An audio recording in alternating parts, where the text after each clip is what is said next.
Мен Coursera платформасында онлайн курстарды бірнеше мақсатта қолданамын.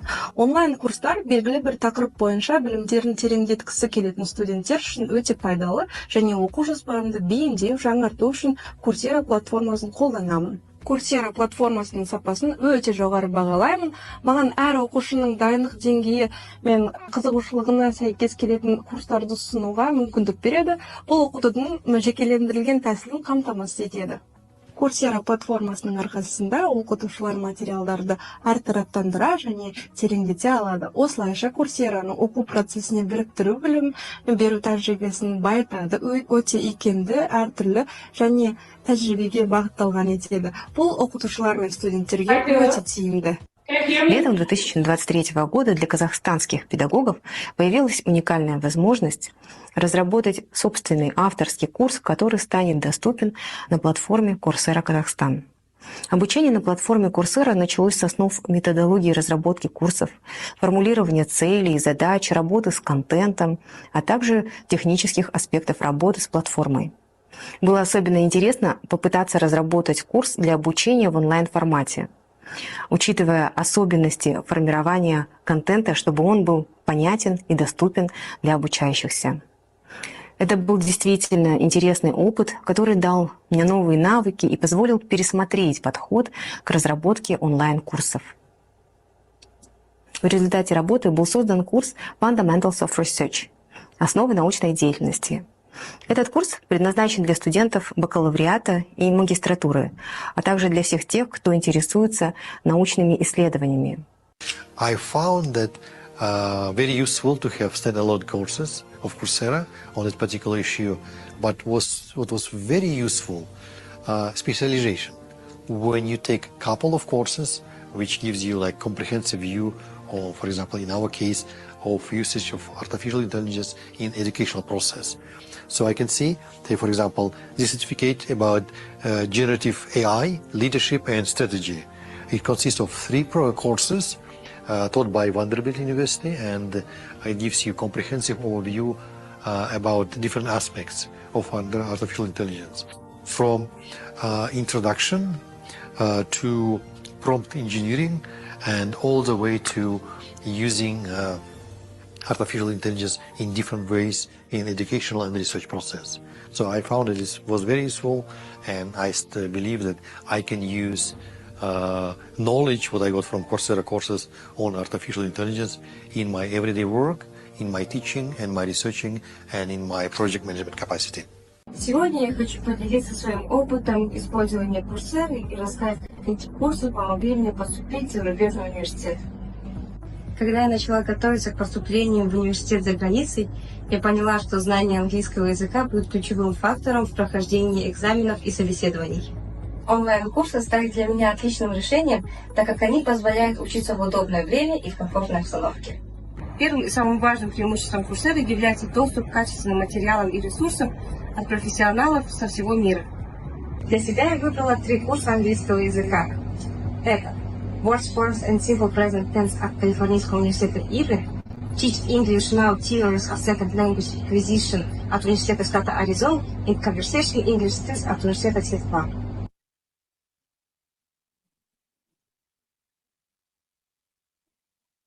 Мен Coursera платформасында онлайн курстарды бірнеше мақсатта қолданамын. Онлайн курстар белгілі бір тақырып бойынша білімдерін тереңдеткісі келетін студенттер үшін өте пайдалы және оқу жоспарымды бейімдеу, жаңарту үшін Coursera платформасын қолданамын. Coursera платформасының сапасын өте жоғары бағалаймын. Маған әр оқушының дайындық деңгейі мен қызығушылығына сәйкес келетін курстарды ұсынуға мүмкіндік береді. Бұл оқытудың жекелендірілген тәсілін қамтамасыз етеді. Coursera платформасының арқасында оқытушылар материалдарды әртараптандыра және тереңдете алады. Осылайша Courseraның оқу процесіне біріктіру білім беру тәжірибесін байытады, өте икемді, әртүрлі және тәжірибеге бағытталған етеді. Бұл оқытушылар мен студенттерге өте тиімді. Летом 2023 года для казахстанских педагогов появилась уникальная возможность разработать собственный авторский курс, который станет доступен на платформе Coursera Казахстан. Обучение на платформе Coursera началось с основ методологии разработки курсов, формулирования целей, задач, работы с контентом, а также технических аспектов работы с платформой.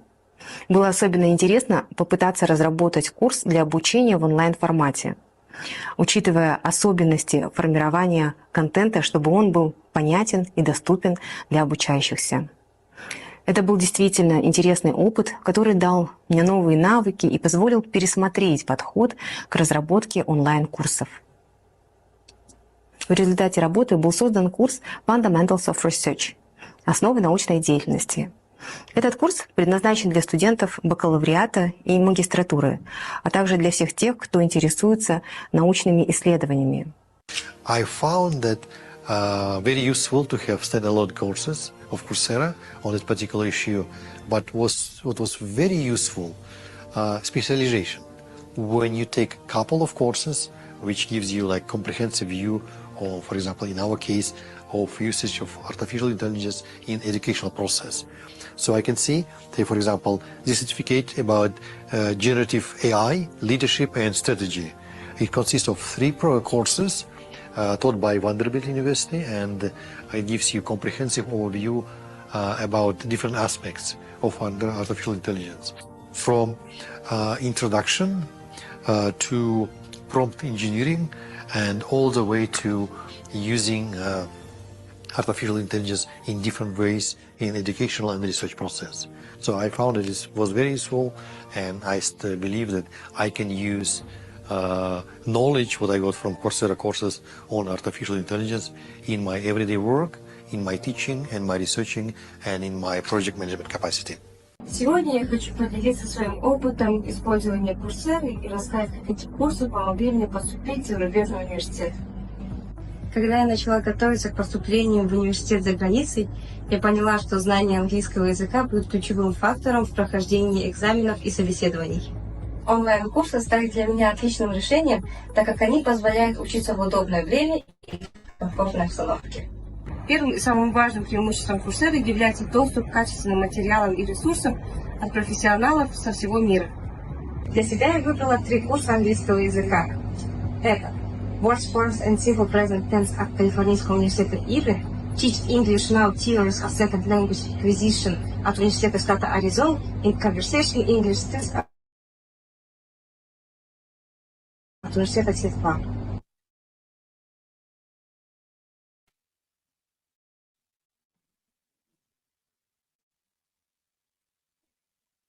Мен Coursera платформасында онлайн курстарды бірнеше мақсатта қолданамын.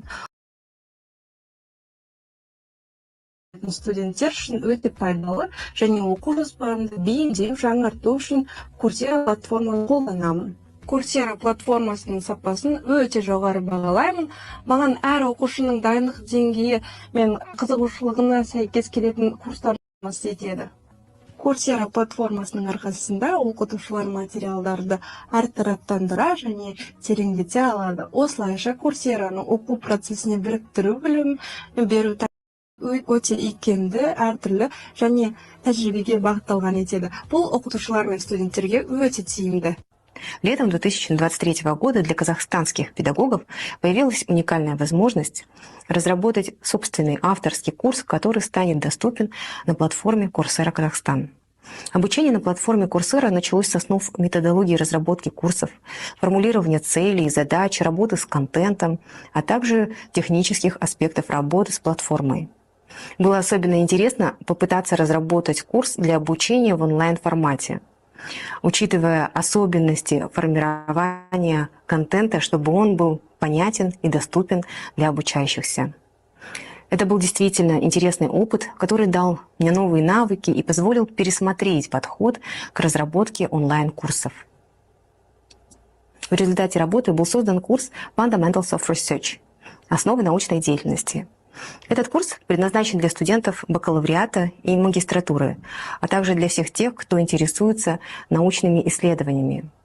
I found that very useful to have standalone courses of Coursera on this particular issue, but what was very useful, specialization. When you take a couple of courses, which gives you like comprehensive view of, for example, in our case, of usage of artificial intelligence in educational process.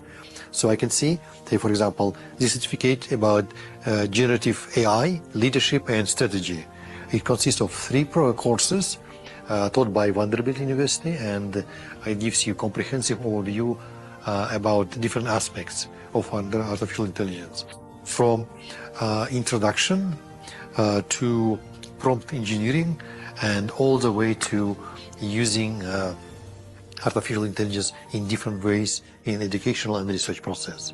So I found that it was very useful, and I believe that I can use knowledge what I got from Coursera courses on artificial intelligence in my everyday work, in my teaching and my researching, and in my project management capacity. Сегодня я хочу поделиться своим опытом использования Coursera и рассказать, как эти курсы помогли мне поступить в зарубежный университет. Когда я начала готовиться к поступлению в университет за границей, я поняла, что знание английского языка будет ключевым фактором в прохождении экзаменов и собеседований. Онлайн-курсы стали для меня отличным решением, так как они позволяют учиться в удобное время и в комфортной обстановке. Первым и самым важным преимуществом Coursera является доступ к качественным материалам и ресурсам от профессионалов со всего мира. Для себя я выбрала 3 курса английского языка. Это Words, Forms and Simple Present Tense от Калифорнийского университета Ирвин, Teach English Now Theories of Second Language Acquisition от университета штата Аризона и Conversational English Skills от университета Ситпа.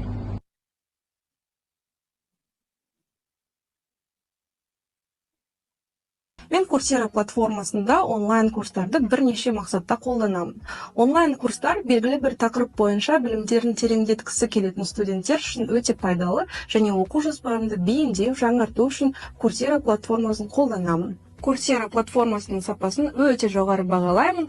Маған әр оқушының дайындық деңгейі мен қызығушылығына сәйкес келетін курстарды ұсынуға мүмкіндік береді. Бұл оқытудың жекелендірілген тәсілін қамтамасыз етеді. Coursera платформасының арқасында оқытушылар материалдарды әртараптандыра және тереңдете алады. Осылайша Courseraның оқу процесіне біріктіру білім беру тәжірибесін байытады, өте икемді, әртүрлі және тәжірибеге бағытталған етеді. Бұл оқытушылар мен студенттерге өте тиімді. Летом 2023 года для казахстанских педагогов появилась уникальная возможность разработать собственный авторский курс, который станет доступен на платформе Coursera Казахстан. Обучение на платформе Coursera началось с основ методологии разработки курсов, формулирования целей, задач, работы с контентом, а также технических аспектов работы с платформой. Было особенно интересно попытаться разработать курс для обучения в онлайн-формате, учитывая особенности формирования контента, чтобы он был понятен и доступен для обучающихся. Это был действительно интересный опыт, который дал мне новые навыки и позволил пересмотреть подход к разработке онлайн-курсов.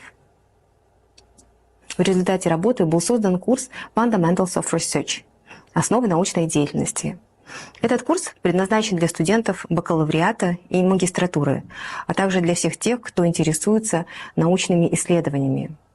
I found that very useful to have standalone courses of Coursera on that particular issue, but what was very useful, specialization.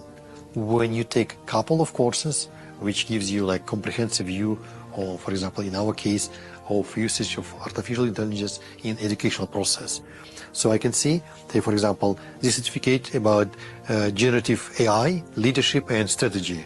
It consists of 3 courses taught by Vanderbilt University, and it gives you comprehensive overview about different aspects of artificial intelligence. From introduction to prompt engineering and all the way to using artificial intelligence in different ways in educational and research process. So I found that it was very useful, and I believe that I can use knowledge what I got from Coursera courses on artificial intelligence in my everyday work, in my teaching and my researching, and in my project management capacity. Сегодня я хочу поделиться своим опытом использования Coursera и рассказать, как эти курсы помогли мне поступить в зарубежный университет. Когда я начала готовиться к поступлению в университет за границей, я поняла, что знание английского языка будет ключевым фактором в прохождении экзаменов и собеседований. Онлайн-курсы стали для меня отличным решением, так как они позволяют учиться в удобное время и в комфортной обстановке. Первым и самым важным преимуществом Coursera является доступ к качественным материалам и ресурсам от профессионалов со всего мира. Для себя я выбрала 3 курса английского языка. Это Words, Forms and Simple Present Tense от Калифорнийского университета Ирвин, Teach English Now Theories of Second Language Acquisition от университета штата Аризона и Conversational English Skills от университета.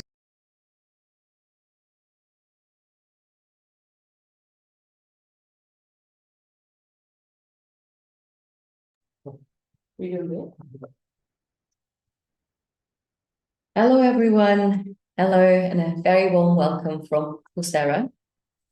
I am Vera Ignatieva, Customer Success Manager, working with our wonderful team in Kazakhstan and with the Ministry of Higher Education of Kazakhstan to deliver today's session.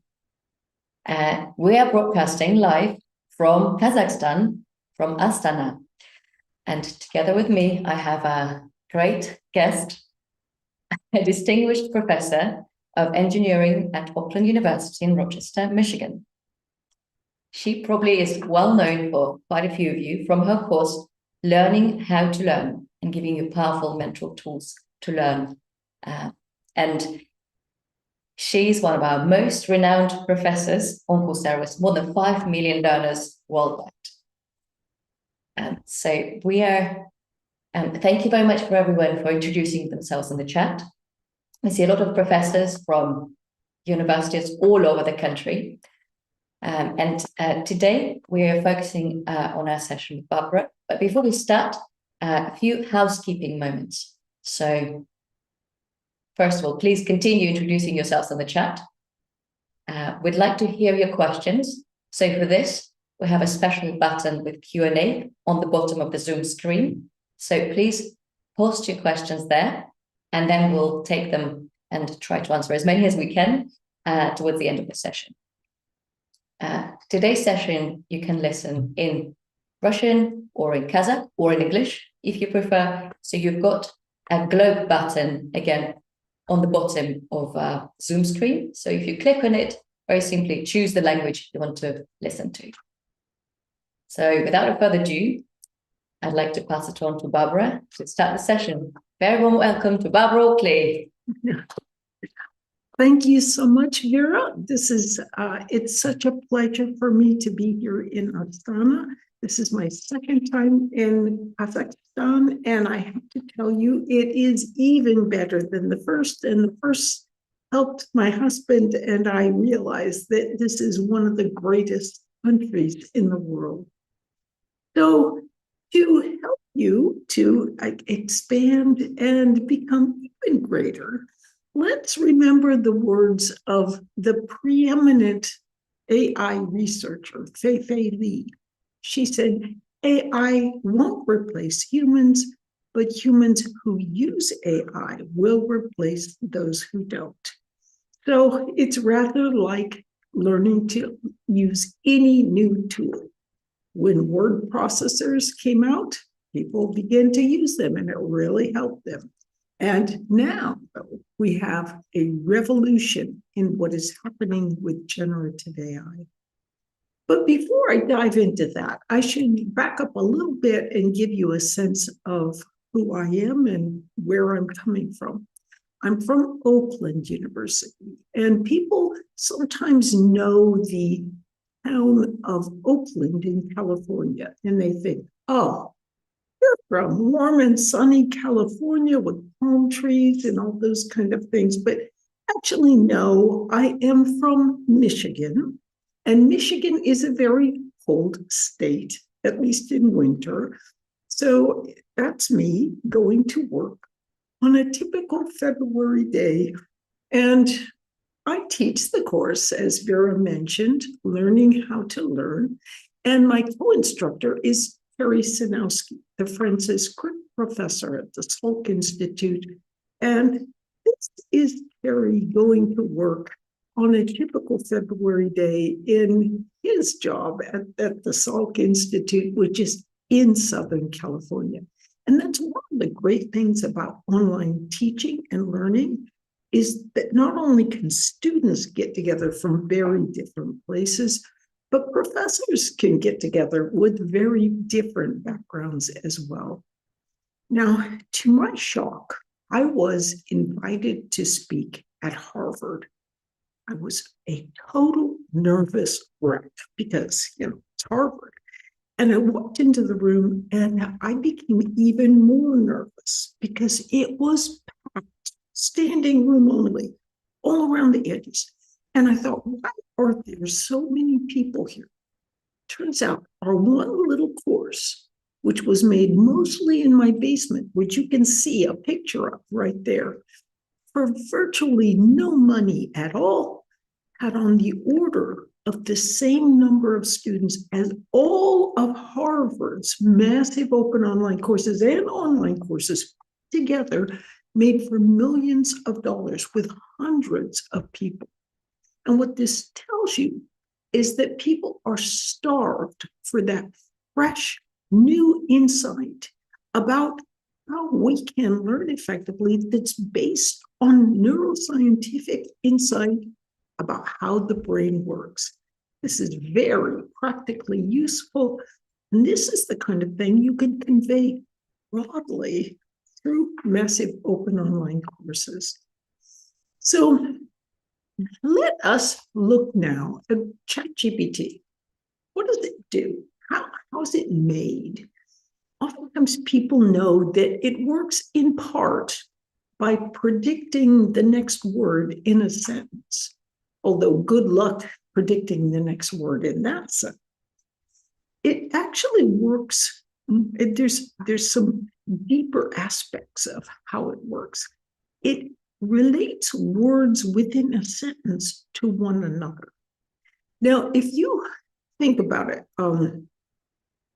what I'm going to do is I'm going to anthropomorphize, and that is a very fancy English word for treating, in this case, computers and generative AI as if it was a human and talking about it that way. Now, we know that generative AI is not a human, but if I speak of it as if it were, it will make it a lot easier on me. So if you remember, about 5 years ago, if you took some English sentences and you tried to use Google Translate to translate it into Kazakh, it would do a terrible job. And the reason was that at that time, by the time a computer got to the end of a sentence, it would forget what was at the beginning of the sentence. So it was very hard to do good translations. But now, of course, not only can it remember what's at the beginning of a sentence, but it can also relate those sentences to much larger bodies of text and even to much, much larger bodies of text on the internet itself. So how does this work? I'm going to give you like a 3-minute tour of neuroscience, the history of both neuroscience and generative AI. And in 2017, this paper was published called "Attention is All You Need."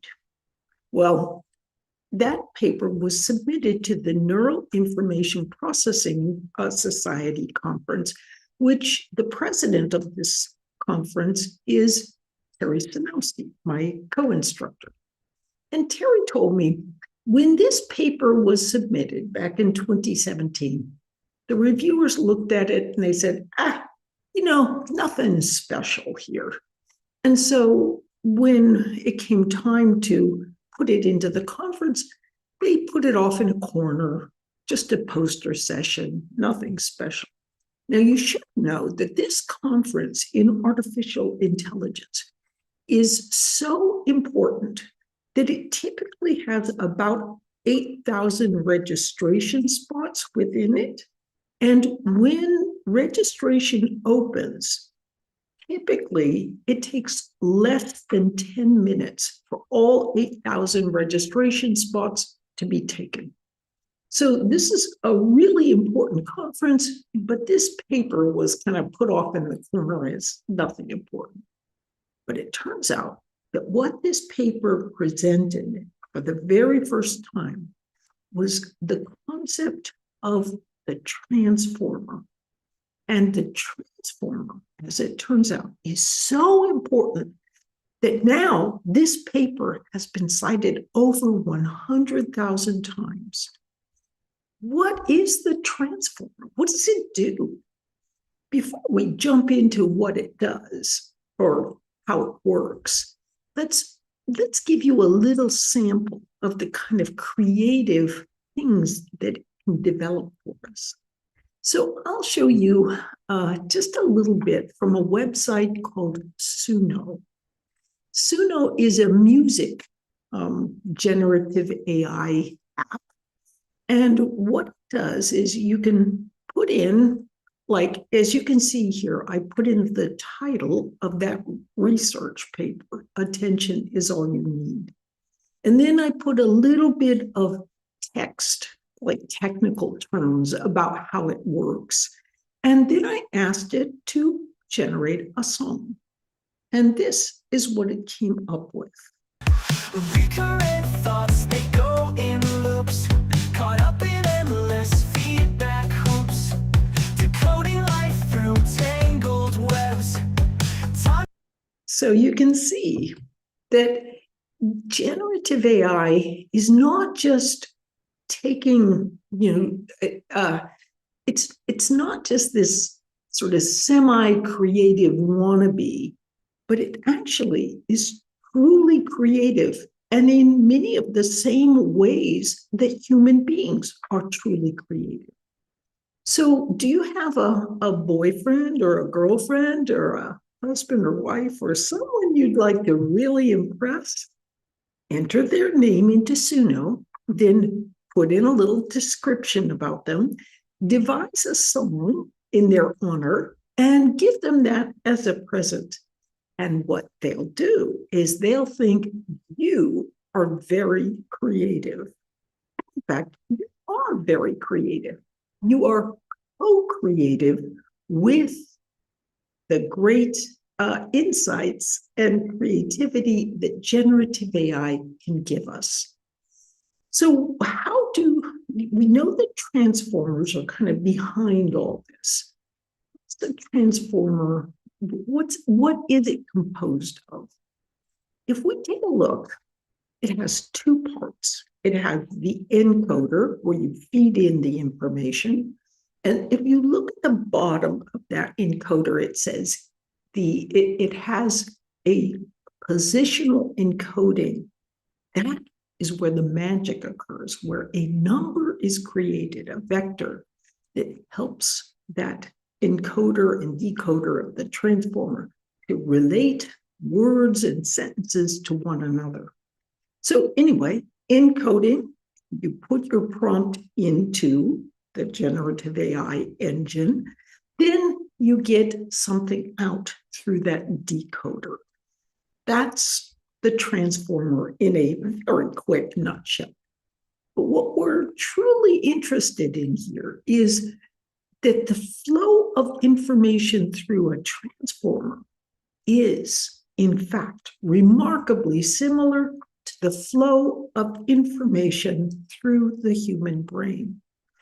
And that's no surprise, because artificial intelligence experts and neuroscientists have been working together hand in hand through the summers and the winters of the development of artificial intelligence. So has informed the other. And also what this means is if we understand a little bit about how the brain learns, guess what? We can actually use generative AI more effectively. So let's go look into the brain and see how it works, at least a little bit. It's very complicated, but if we just focus in on one fundamental building block, that is the neuron, we can better understand how we learn and how to use Gen AI more effectively. So if you look, that is a neuron. We have about 86 billion neurons in the brain. And it's a little easier to understand these neurons if we use a metaphor for these neurons. And the metaphor we're going to use is that of a alien. So if you can see here, we've got a space alien on the left of the screen. And that space alien has 3 legs that dangle down. Those 3 legs are called dendrites. Real neurons they can have dozens of dendrites, even hundreds. And on each leg, there are these little spines like toes that come out. And those spines are called dendritic spines. And then lastly, there's an axon that's like an arm that reaches out from the neuron. And what neurons like to do is they like to reach out with that arm and tickle the toe of an adjoining neuron. What this really means they're doing is they are reaching out and they're sending signals from that neuron on, jumping the gap called the synapse, to the next neuron. And what happens when you're learning is you are actually creating, by sending these signals, when you're learning something, you're creating a linked cluster of neurons in long-term memory in the neocortex. And so this cluster of connected neurons is our memory of a skill or whatever we are learning, whether it's learning how to do a dance step, or how to take a derivative in mathematics, or conjugate a verb in a foreign language, play a musical instrument. Whatever we're learning, we're simply creating a set of connected links between neurons in long-term memory. Now, unfortunately, well-meaning educators, psychologists have, for a number of decades now, been saying, you don't need to remember things. You can just always look it up. But would I be able to speak Kazakh, for example, if I always just looked it up on Google Translate? Of course not.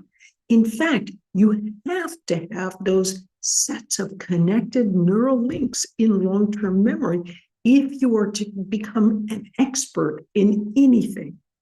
And so in this day and age of generative AI, it's all too easy for us to say, okay, here, ChatGPT, give me the answer to this problem, and not learn how to do it ourselves.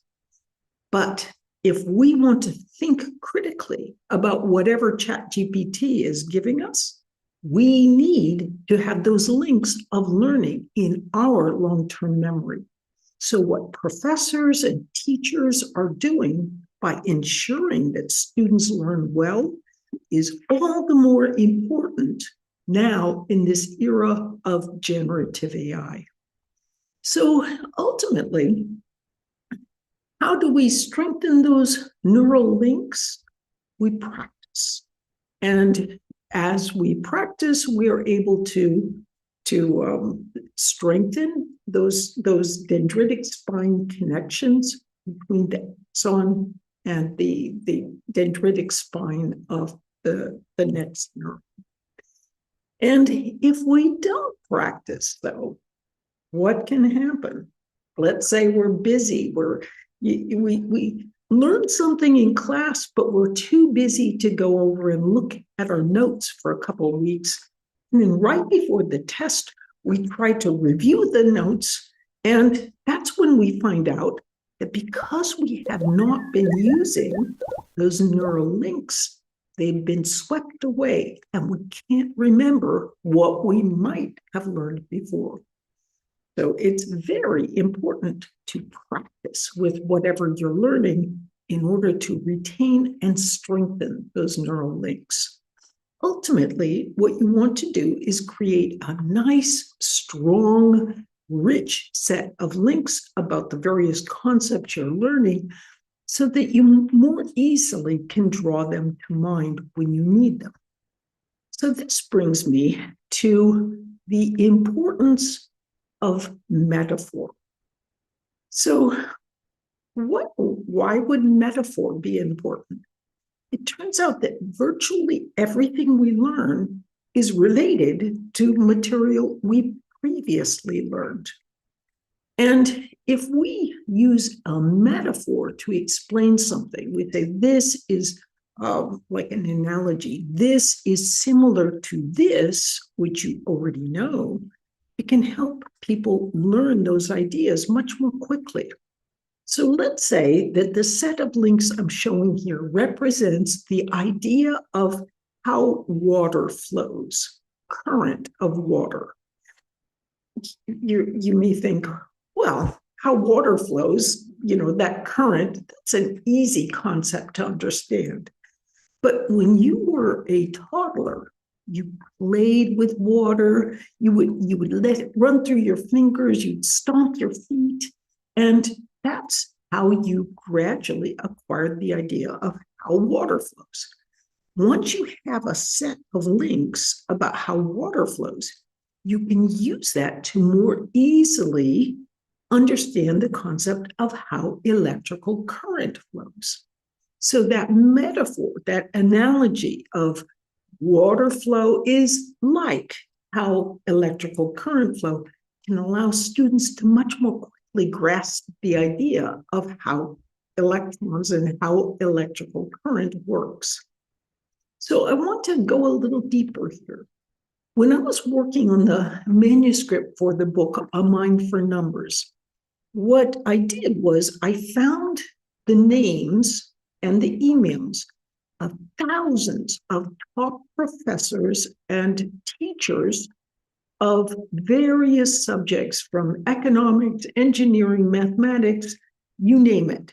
And I emailed thousands of professors who were known for their high quality teaching with a copy of the manuscript for A Mind for Numbers. And I asked them, would you review this manuscript, and can you give me a sense of, suggestions about how to improve it and any other ideas you might like to give me?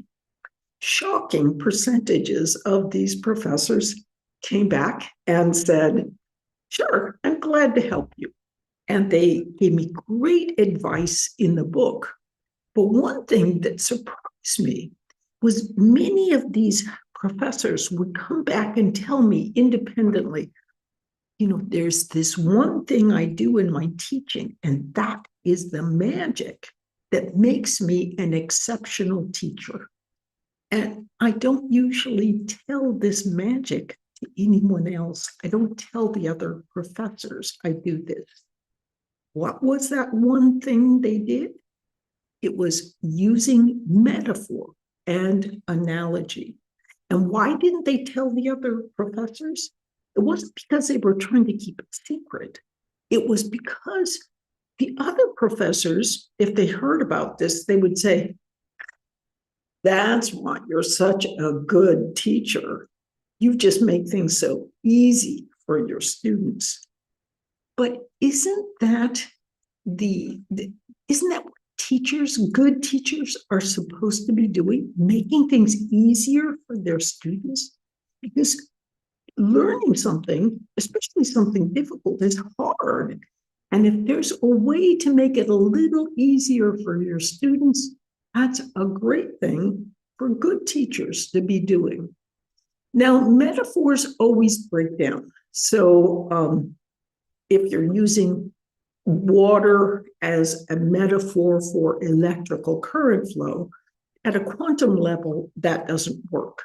But whenever a metaphor breaks down, you throw it away and you get a new metaphor. And that's how you can help people learn much more effectively, help yourself to learn much more effectively, and how you can teach more effectively. But how do we come up with metaphors? simple nowadays. You just ask ChatGPT or any of those generative AI engines. So, for example, let's say that you are trying to explain the difference between main guard and scope in Python programming. Well, if you ask ChatGPT, it will come up with a very nice image, and it will say that in Python, main guard is like the gatekeeper of a castle, and scope are like the rooms within the castle. And it will give you much more information besides. So using metaphors, whenever you as a teacher or you as a student are trying to learn something difficult, it can be a powerful tool to help you. In the old days, marketing groups would spend weeks coming up with just the right metaphor to, for example, explain how a pharmaceutical, how a drug worked, so that they could give a succinct explanation in 30 seconds in a television ad. Now, we don't need to have teams of people like in the old days brainstorming for weeks to come up with a good metaphor. We can just ask generative AI, and don't just ask for one metaphor. Ask for 5 metaphors. Ask for 5 very different metaphors, or tell it a little bit about you so it can put a metaphor forward that sings to you about what you are interested in and what you know about. Now, along these lines of thinking in terms of metaphors, what I would like you to do is I would like you to think about large language models like ChatGPT, like Claude, Gemini, and so forth, as being like car engines. So that means if you learn how to drive one car, like ChatGPT, you can more easily switch to a car that has a different engine, like Claude, and still be able to drive it. Now, there are handling characteristics and differences in how those cars, how the car engines work a little bit. But generally, if you just think of them as, oh, they're just slightly different engines, that will help you realize that it's a bit simpler out in that world of large language models than you might think. So if you want to know about those handling differences, this might give you a little sense of how this works.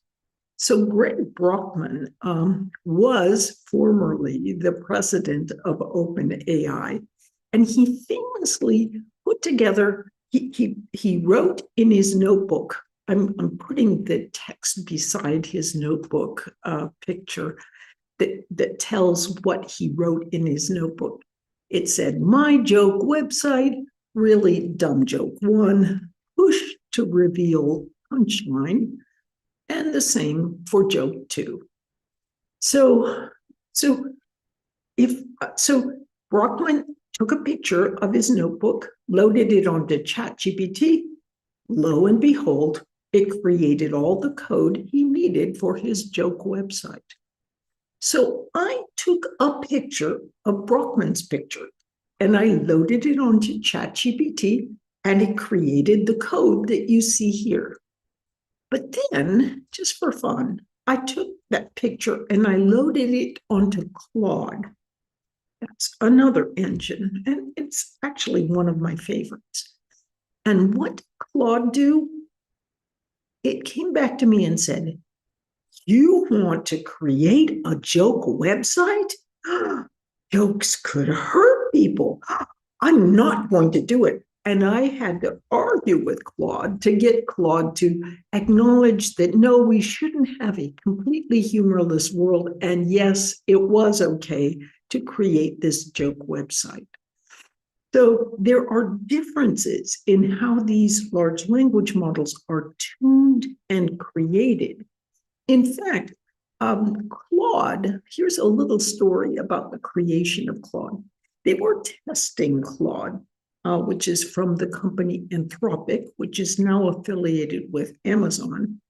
And they put in 1 million garbage words.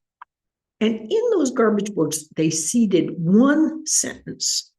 And then they asked Claude, what's the answer to this question that could only be answered by that one sentence?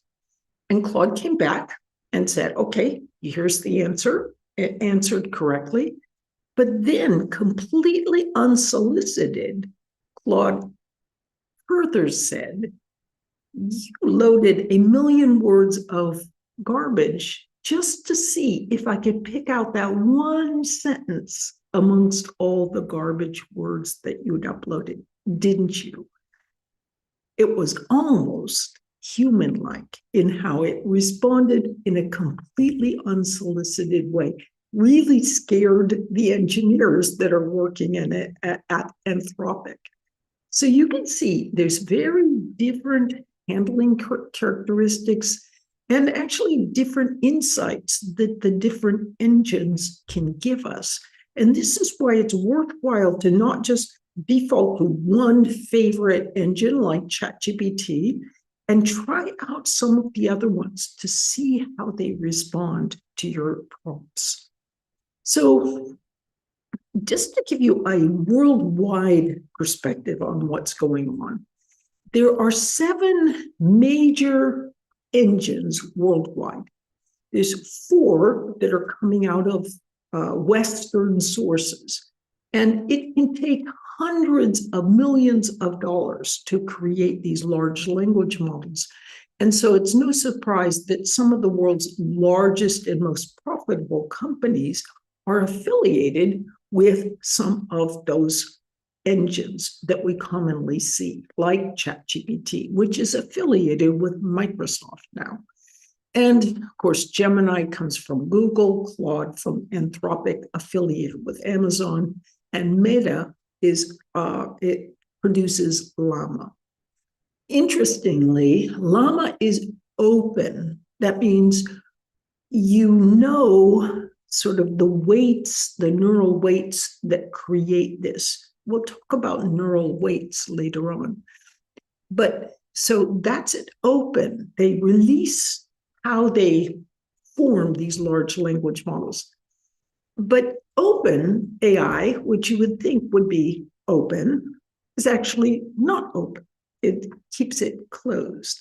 So they don't tell what those weights are. Quite interesting when you really look at the underlying what's going on. But more broadly, worldwide, there are also 3 large language models that are prominent within China. So that these are affiliated with companies like Baidu, Alibaba, and Tencent. So I just don't want you to forget that there's this whole other world of large language models when you look from a worldwide perspective. So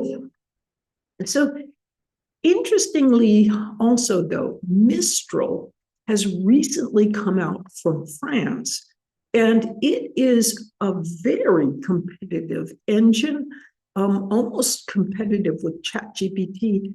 You might wonder, well, how did that come out of France? It seems out of the blue. Well, two French engineers were at Google DeepMind. They left to go form their own company, and that is what Mistral is. So oftentimes, it seems that many of these different engines are arising because Google's engineers have kind of left and gone off and started and seeded some of these different large language model companies. Google itself, interestingly, when that paper came out in 2017, Google said, looks too complicated for us. We're not going to do it. And so all of those engineers eventually ended up leaving Google and seeding some of the different companies that you see on the screen. So I also want to make you aware of something called the token limit. A token is about 3/4 of a word in English. In Chinese, it's roughly equivalent to a word.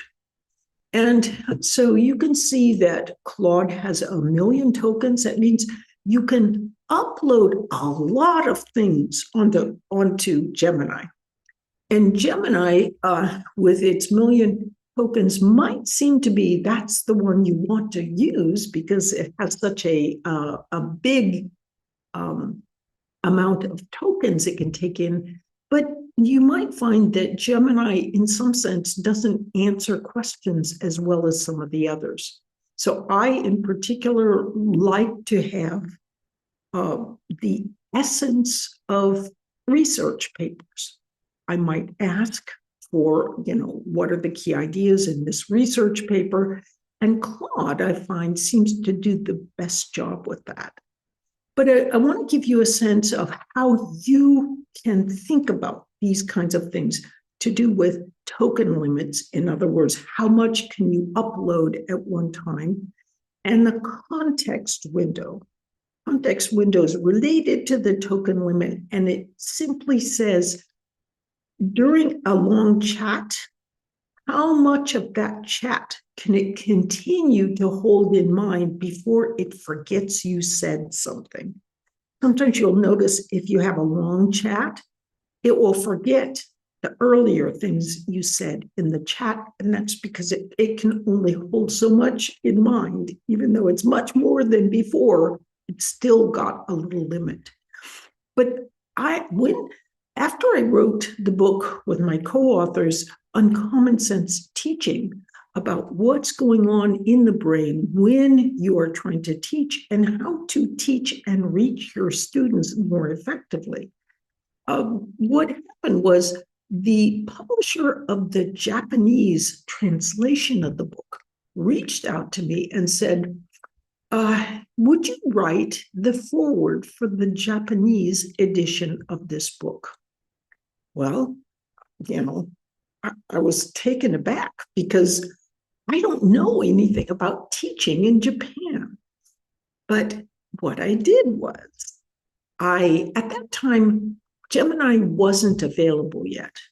But Claude, with its 200,000 token limit, or at least that's what it was at the time.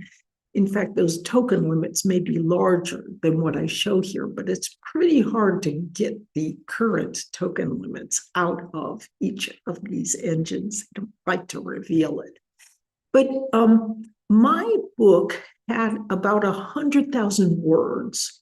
So that's about 150,000 tokens if you took the PDF of it. And so I took the PDF of the book, I loaded it onto Claude.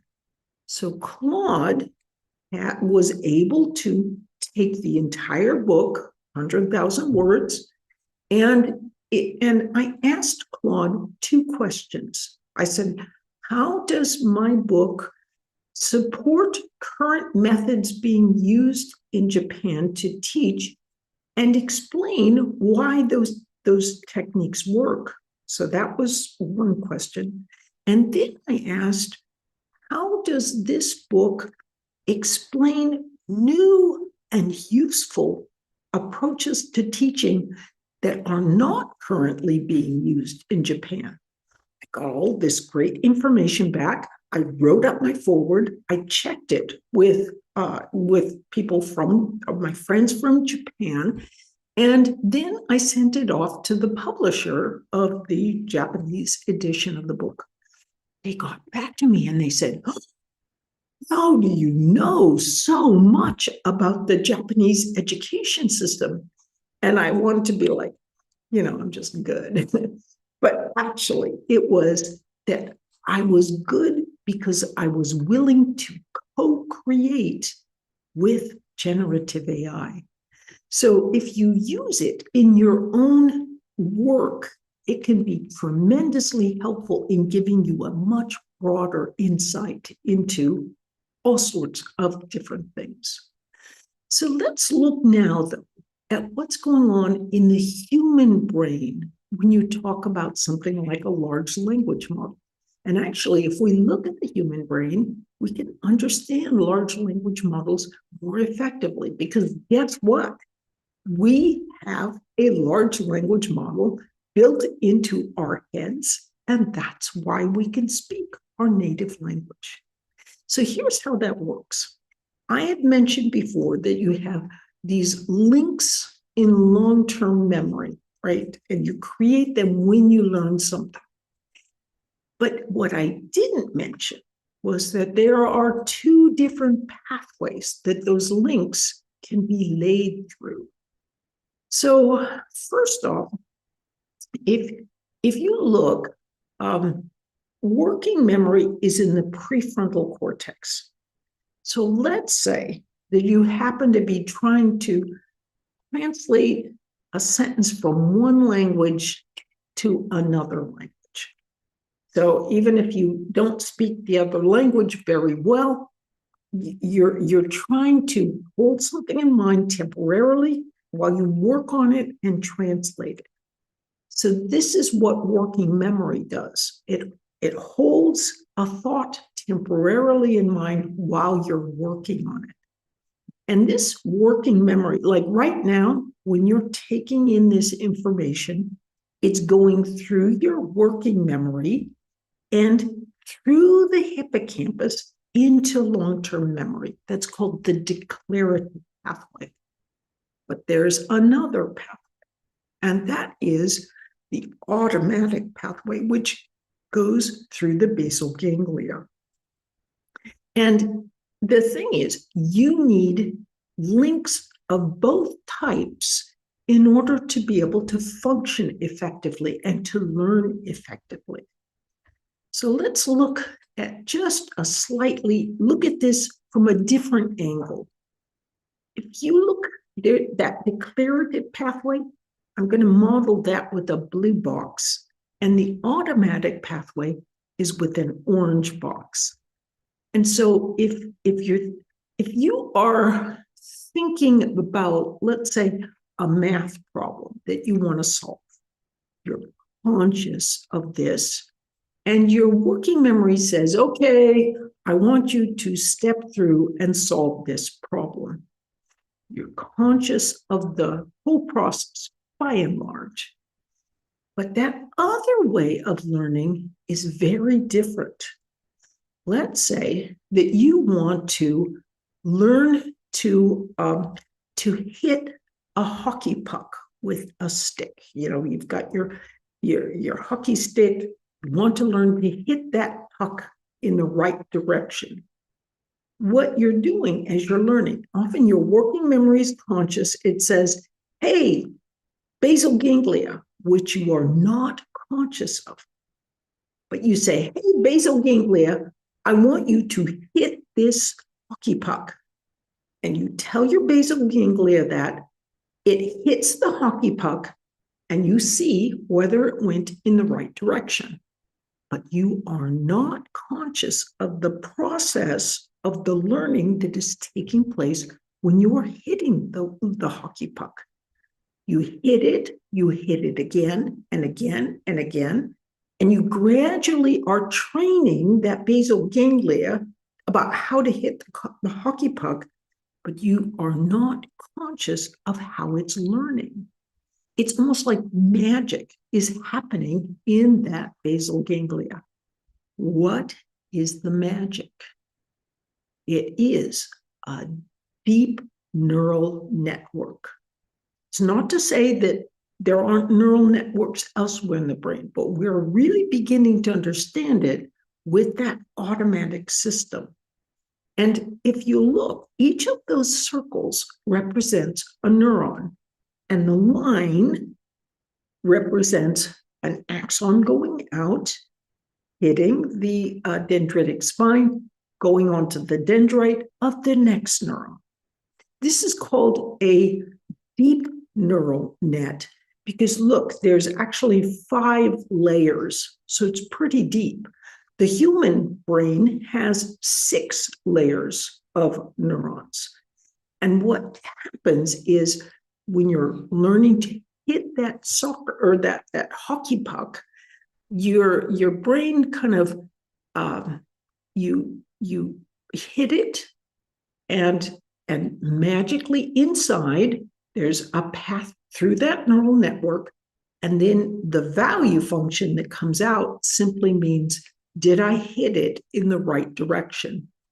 You hit it, and you hit it again and again, and you're training your neural network.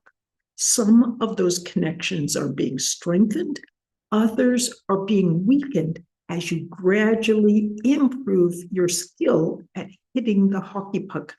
You're never conscious of how it's learning what it's learning. You just tell it, and then you see the outcome. So this is not only how the brain, the human brain, learns, it's also how large language models learn via an automatic process. This basal ganglia learning system is where we learn our native language. It's trained through the basal ganglia. This system is really strong in youngsters. As you grow older, this basal ganglia system is not as strong, but the declarative system gets much stronger, that hippocampal system. That's why we struggle sometimes to learn a new language and speak it with the automaticity that automatic basal ganglia system can give us. But we can still, when we're thinking consciously about it, speak in that new language. But what happens when, in humans, when that conscious system might get destroyed? The hippocampus is destroyed, in fact, when people have Alzheimer's. And what do people with Alzheimer's do? They confabulate, they hallucinate, they make things up. And that indeed is what we're seeing in large language models. They confabulate, they hallucinate, and it's because they don't have that conscious reasoning embedded within them. Now, researchers are trying to emulate that hippocampal conscious system through chain of thought reasoning, for example, but it's still not conscious. So this is one of the drawbacks of large language models. These engines don't have, they can hallucinate because they don't have like an overview consciousness that catches things that are incorrect. So that's one of the drawbacks of these engines. But there's, of course, more drawbacks. One of the drawbacks is for us teachers, it has pulled the rug out from under us. The methods we have previously used to force students to learn, and indeed, learning is really hard. And so some students will kind of use whatever tricks they can to avoid that hard thinking that's involved in learning. But so what ChatGPT and other large language models have done is, if we ask for an essay, we can get generative AI to do it. If we ask for homework, we can often get generative AI to do the homework. And so this means that there is an easy way out for students. And that means it is all the more important nowadays to have professors and teachers watching over to ensure that students still learn no matter what. We are at the cutting edge of a revolution. It's really hard to know how to get students to learn even when they can do things more easily on ChatGPT. I say the number one thing to do, teach students how their brain learns. We never teach students. It's amazing to me. Students will have 8 to 18 years of learning, education, and we never give them a course in how their brain learns. So if we can teach students how they learn, then that it will make more sense to them when we're asking for them to push through and be able to do things on their own, not just asking ChatGPT.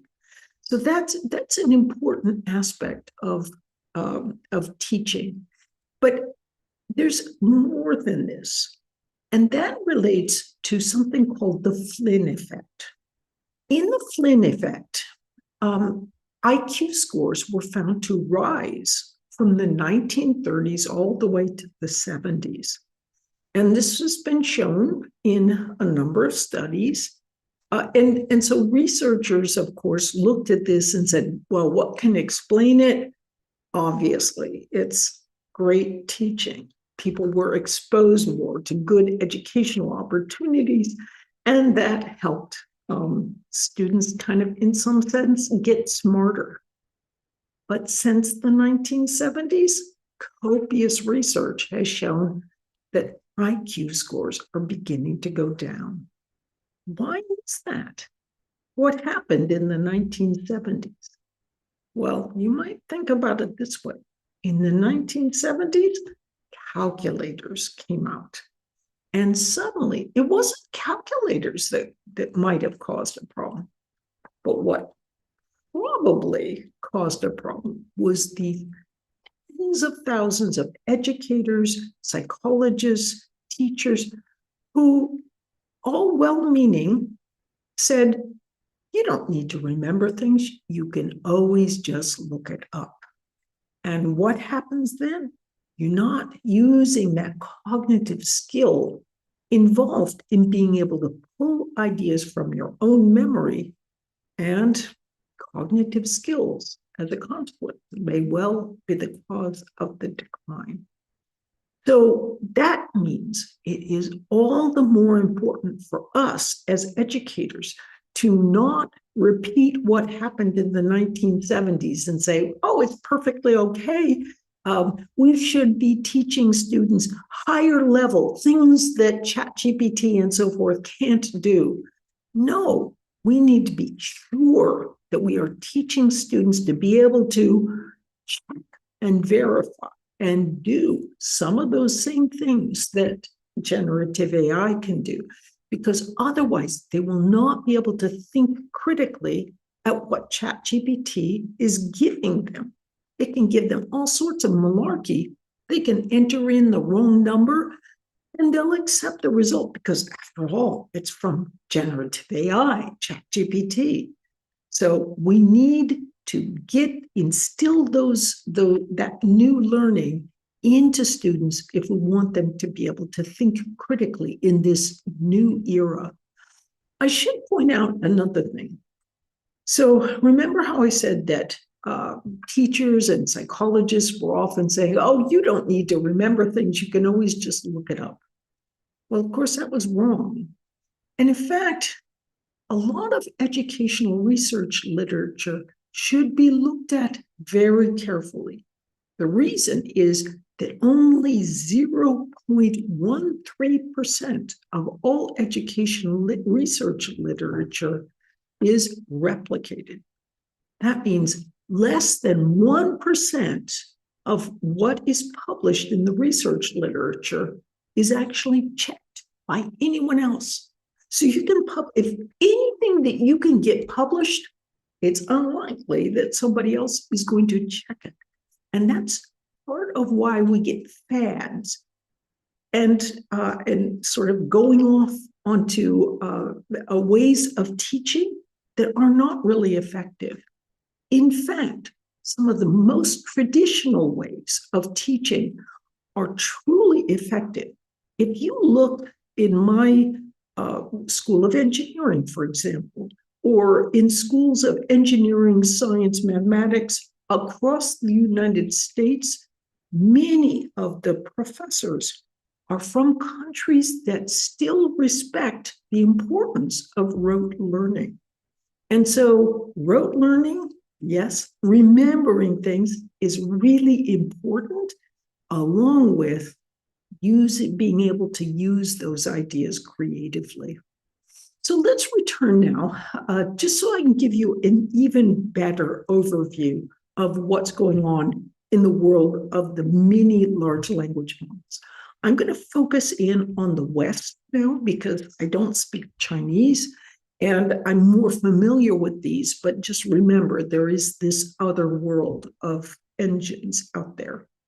And a lot of these engines have an interface that builds out from one or more of these engines that's been developed. Many of these apps and tools grow from ChatGPT because that was first out of the gate. So, for example, there's lots of writing assistants like Grammarly, Jenny. I kind of like Writesonic.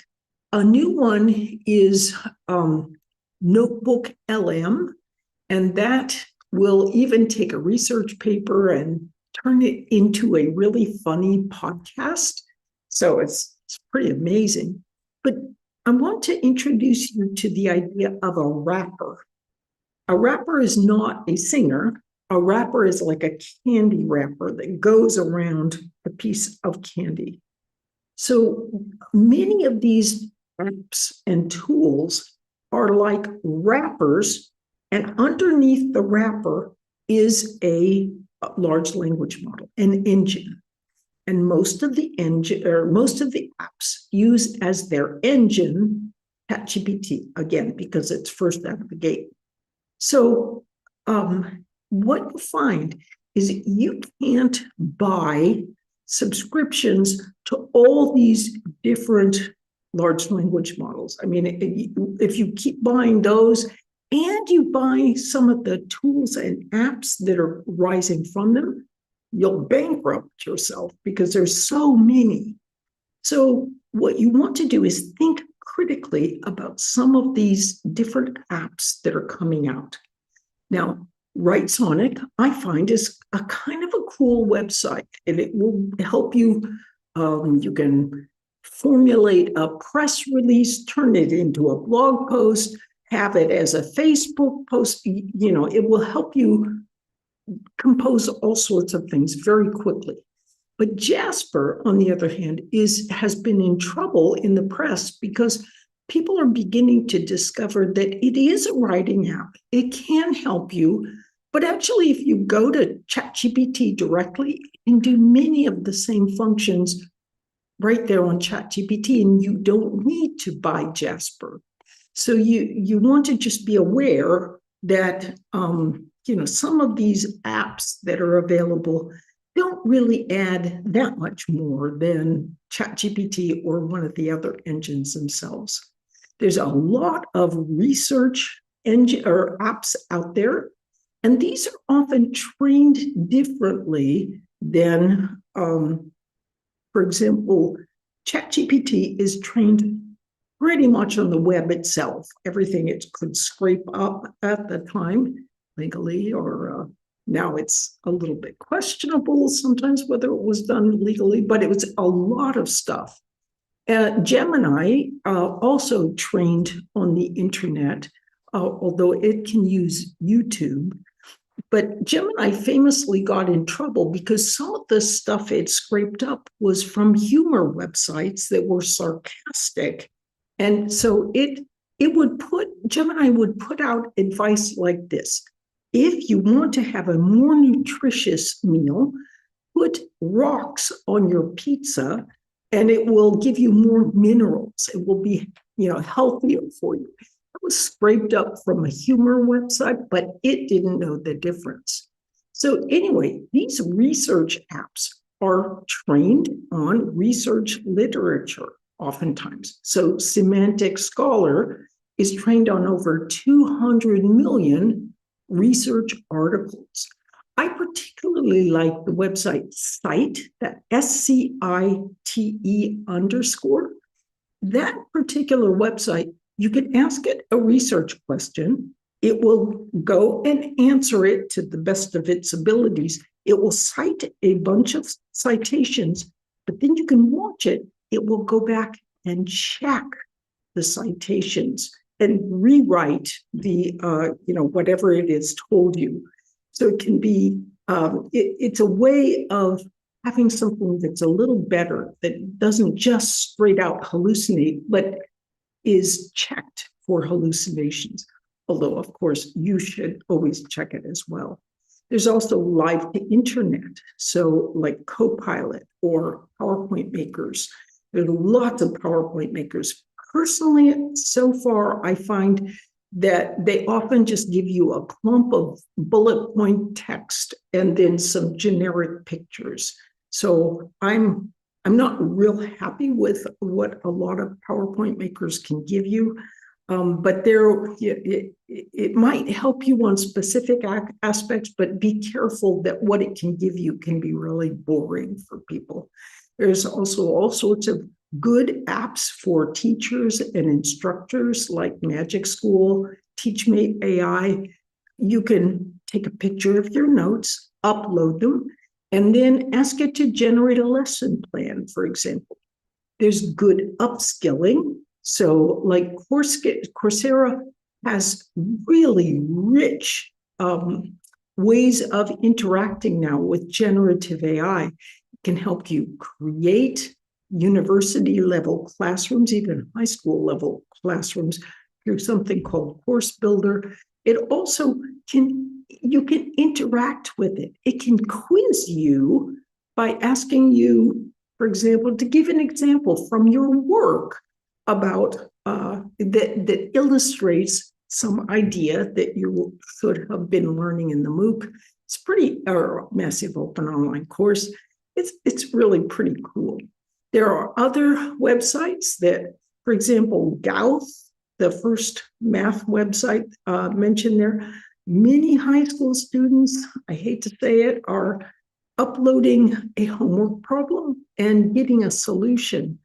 This can be bad, but it also can be good because you can check and see if you are learning it yourself and just check and see whether you got the right answer.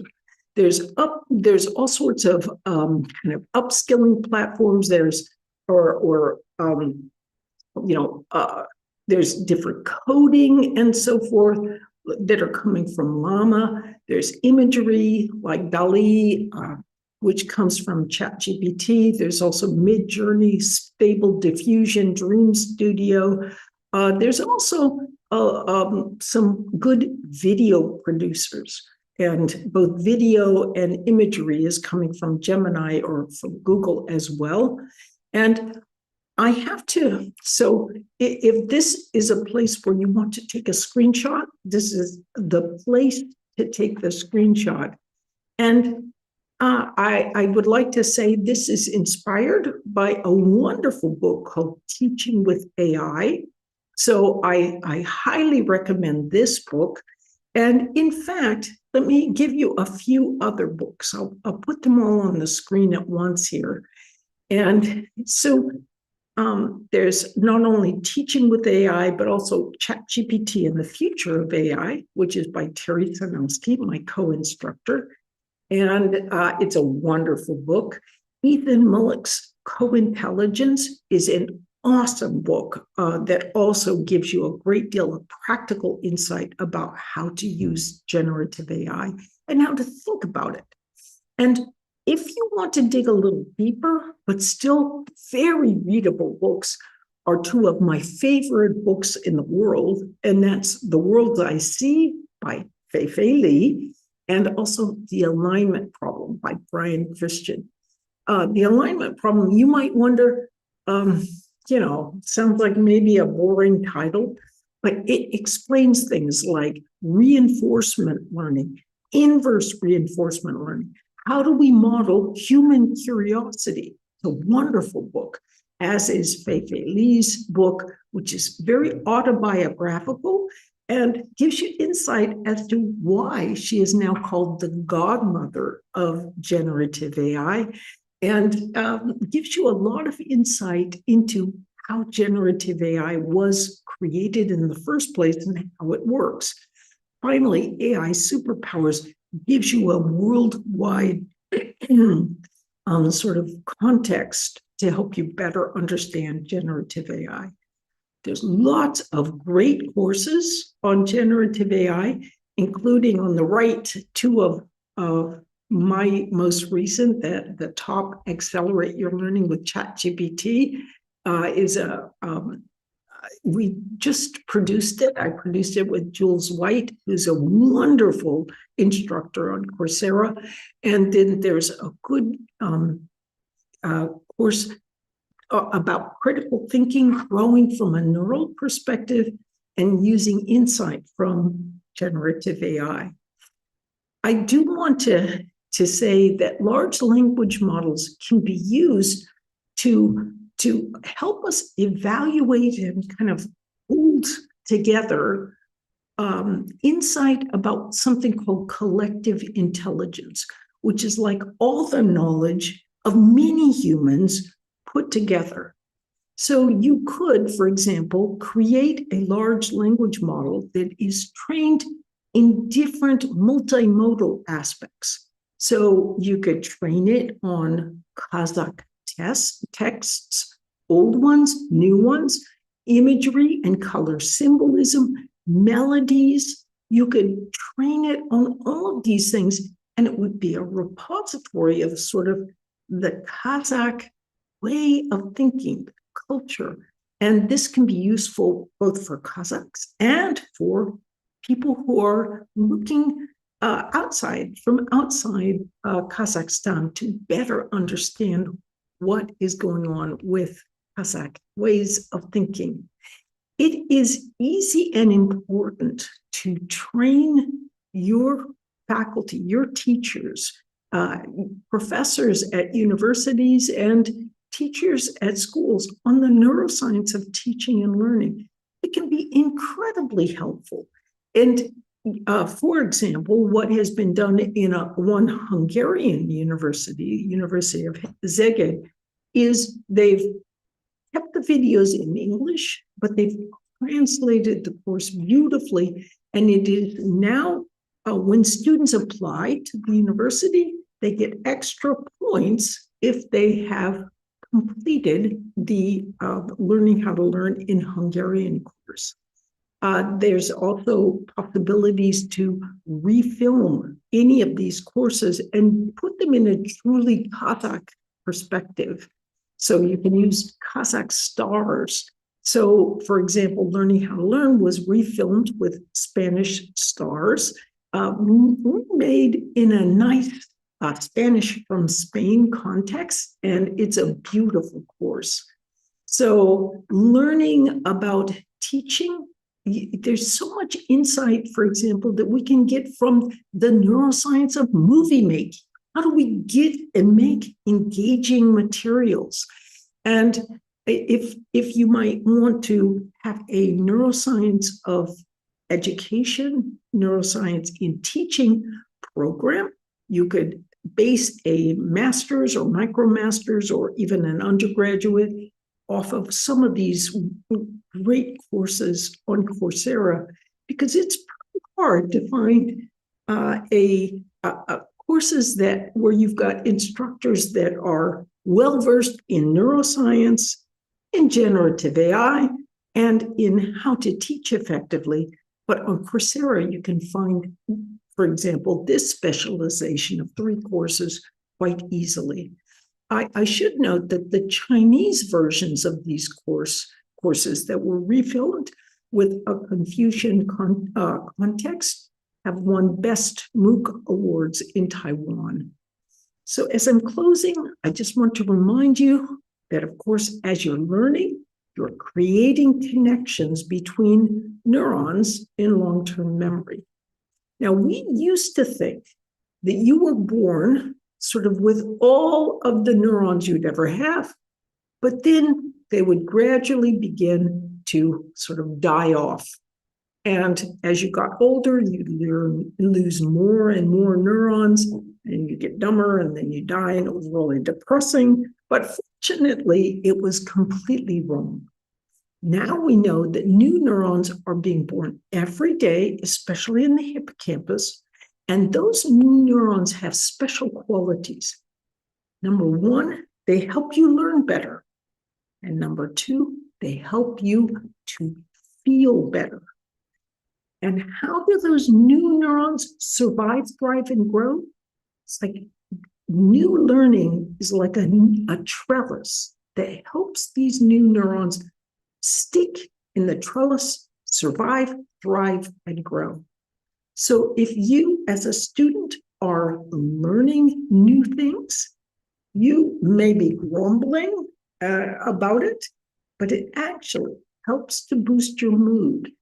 And if you're a teacher, you are doing great things to lift the moods of your students and to help society in Kazakhstan to be even happier and better. So I salute you all for your great work in learning and teaching, and I thank you so much for your attention.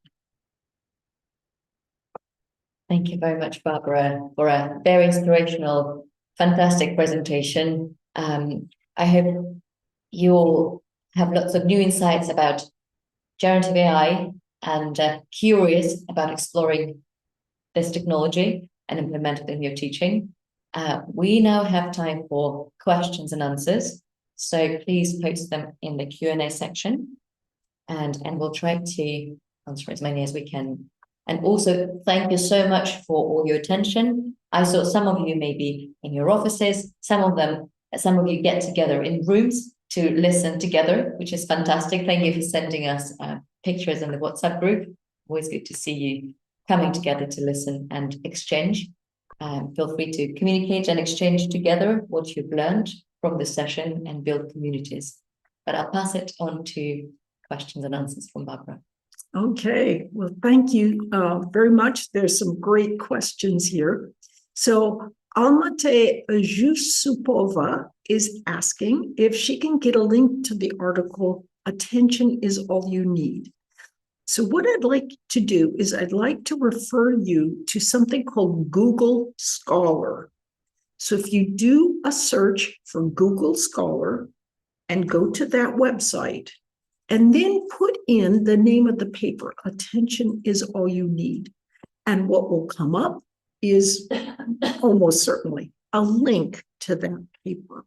So Google Scholar is a great place to go ask and do research, pull up whatever research might be available to a topic that is of interest to you. So I highly recommend Google Scholar. If it can't link to the entire article, it will almost always link at least to the abstract of the article. So if you bookmark that should be very helpful for you. And Golsulu is asking for the list of foundational large language models. So what I'd like to do is I would like to make available.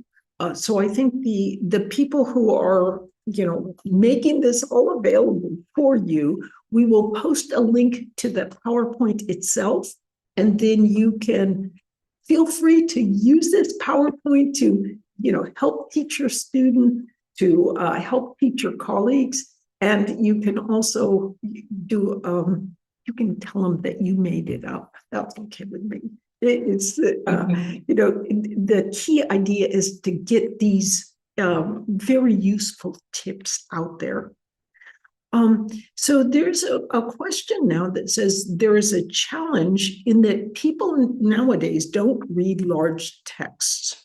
So in our questioner's courses on microeconomics, the history of economic thought and research design, it is critical to read a lot. What are the possible ways out? And this is a very good question. I will mention that in engineering, I have had problems for decades with getting my students to actually read the underlying material. And so it's actually not a problem that's arisen just because of COVID or because of large language models. This is a problem that's been around for a really long time. And the way I've approached this is oftentimes, like, let's say you're trying to organize material. If you're organizing material in your closet, you want to have hangers in your closet so you can hang all the clothes on, so it's not just this jumble. And what we do as teachers is to try to put a set of hangers there that students can hang their knowledge on more easily. So we're trying to, in a class, convey the key elements of whatever we're trying to teach.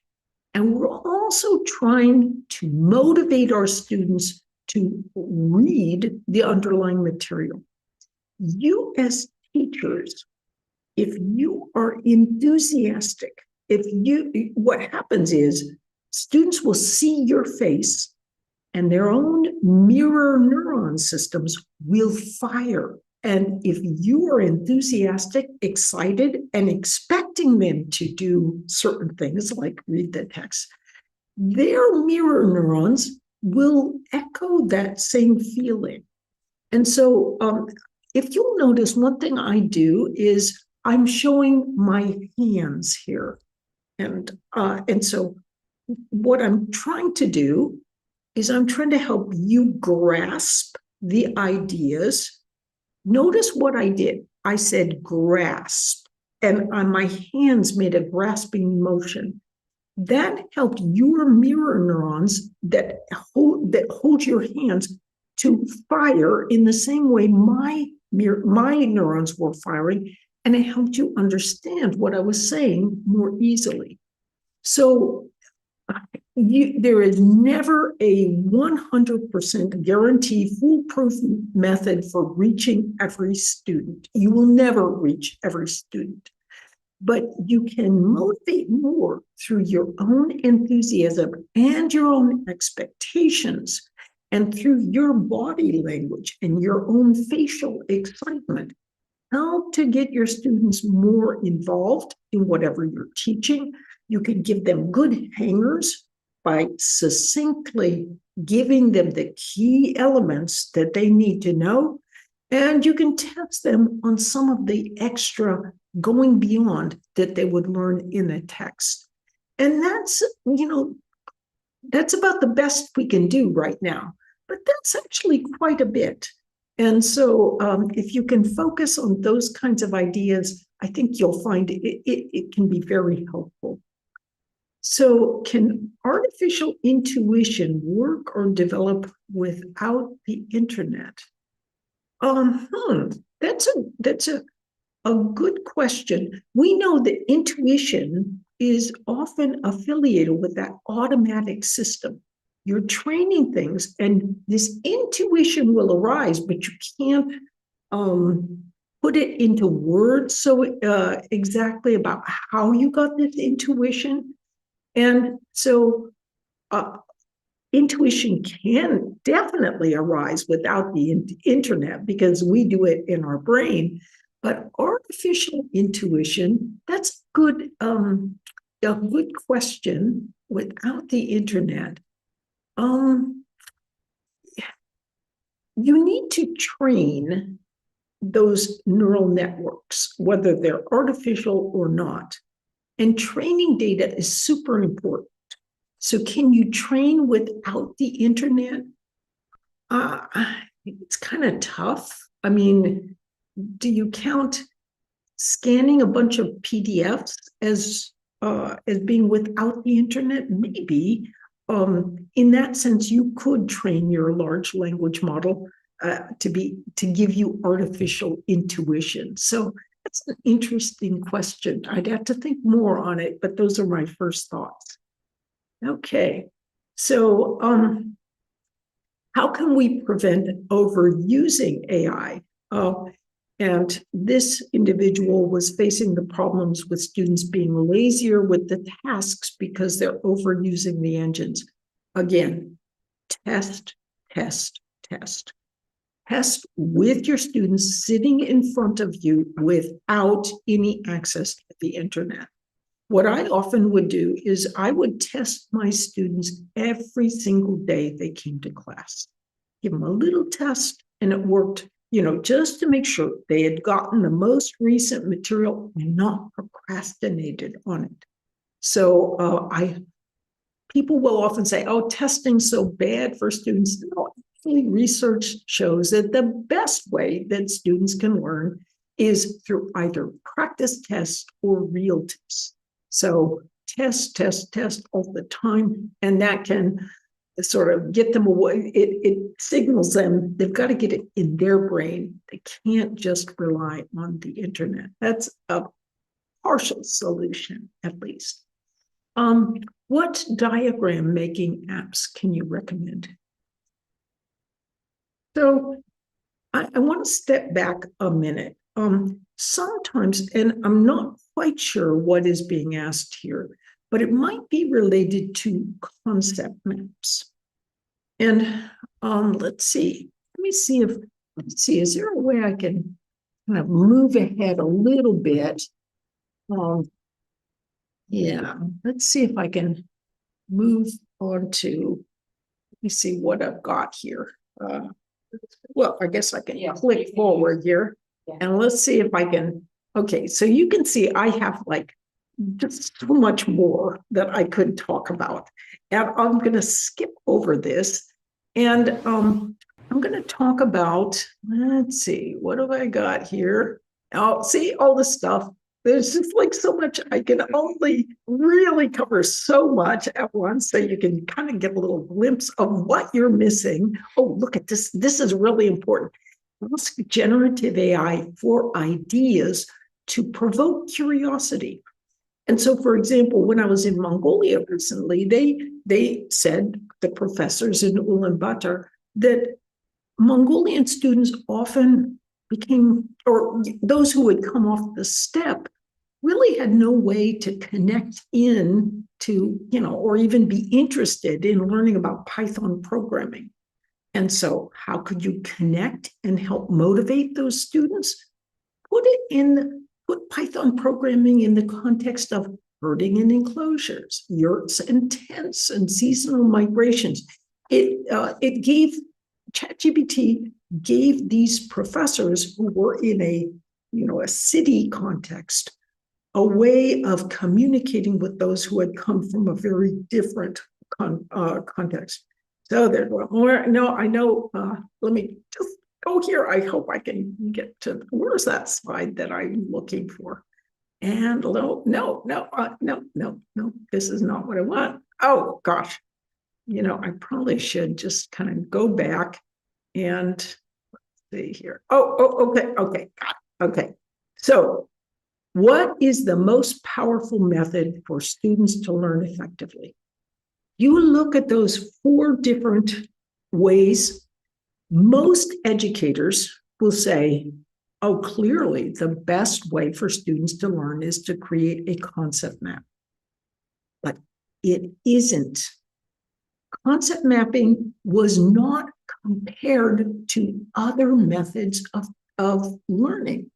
And when they compared those 4 techniques, rereading or highlight or retrieval practice, that's like using a flashcard or creating a concept map, it turns out it's retrieval practice that is pulling the ideas from your own brain without looking at the answers. And that what's happening is when you're initially learning, you are creating these weak sets of links. But each time you pull it from your own mind, not from the paper, you are strengthening those sets of links. And this has been shown not in 0.013% or whatever of studies, but in hundreds of studies that have verified exactly this same thing.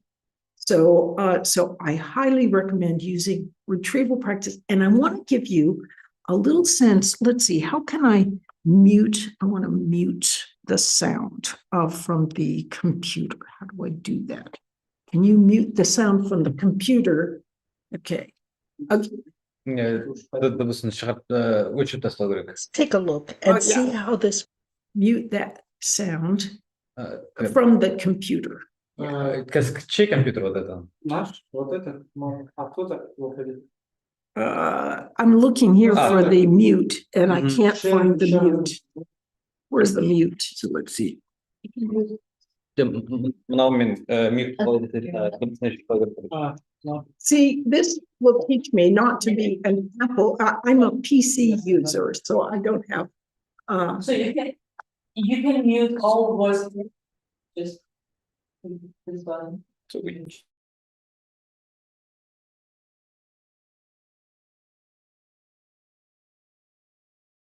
If you watch this is, I do recall, this is a very sneaky way of using retrieval practice with generative AI. So all you have to do for this particular is just, oh wait, it's not advancing. How do where's the, there was a okay, so let's see if I can get it to advance here. Okay, it should be advancing now. Yep, okay. So I do recall is one of many different flashcard systems. And what this flashcard system will do is like you load on an electric document, like a PDF, and you can tag this document once you've loaded it. And so you, after you've tagged it, you save it, and then watch this. If you go to the upper right-hand corner, there's a little AI button. You press that AI button and it will generate retrieval practice questions based on that page. And they're really quite intelligent retrieval practice questions. People sometimes think, oh no, retrieval is just for simple, trivial facts, but it's not. Notice you can pick out a special like a sentence, ask it again to push that AI button. It will generate a retrieval practice question from that particular sentence. So this is a really powerful tool to help you create good retrieval practice questions that will really help you to not only remember trivial facts, but also to help see the bigger picture of how those facts relate to one another so you can learn more deeply. You can evaluate yourself, did I remember this stuff or not? You can also, in this particular, the reason I like this particular website is that it will, you can also go back, look at like YouTube, create nice recall flashcards from YouTube and so forth. You can get nice statistics for what you've done over many months. And it's kind of really, it's a way to use generative AI to actually help you learn more effectively. Okay, let's see. So, if the author of an article or textbook uses data obtained with the help of AI, is this considered plagiarism? Then that's a good question, but I'm going to put something to you. Like, my husband is a wonderful, wonderful husband. I will often read him the things I'm working on. He will give me some really good feedback and insights about what I've written. He might even suggest some better phrasing for what I've written. Now, do I put a footnote every time that my husband or a friend or a colleague reads through my, whatever research I'm working on and say, oh, this is actually, I tweaked this because of a colleague who made this suggestion? Of course I don't. Now, and oftentimes, you want to be the main author of whatever you are creating. But if you feed it into ChatGPT and say, what is the weakness here? Can this be, this proposal? How can I strengthen it? It's pretty much like reaching out to another colleague. Sure, absolutely. If you just sit there and cut and paste what you're getting from ChatGPT, well, that's not a good idea in the first place. I just don't suggest that at all. If you do that, then of course you probably want to put in, this was created by ChatGPT. But most of the time, it's going to be you writing getting some insight and advice from generative AI. I don't think it's, any more than you would cite, okay, yeah, my colleague and so forth gave me this idea. We just don't do that. And I think it's that way pretty much with generative AI. Okay, what models can be used to generate analytical tables and graphs and perform analysis? What I like about generative AI, and I don't need to do this very often, but you can put in, for example, an Excel spreadsheet and just ask ChatGPT to look at the data, give you visuals of the key aspects that it is finding within that data set, and perform some analysis of what's going on. There are websites also that will, if you're talking numbers, you're really analyzing numbers. There are websites, and some of them were named there in that image that I created, where the large language model engine will go to something like Wolfram Alpha to do the actual calculations.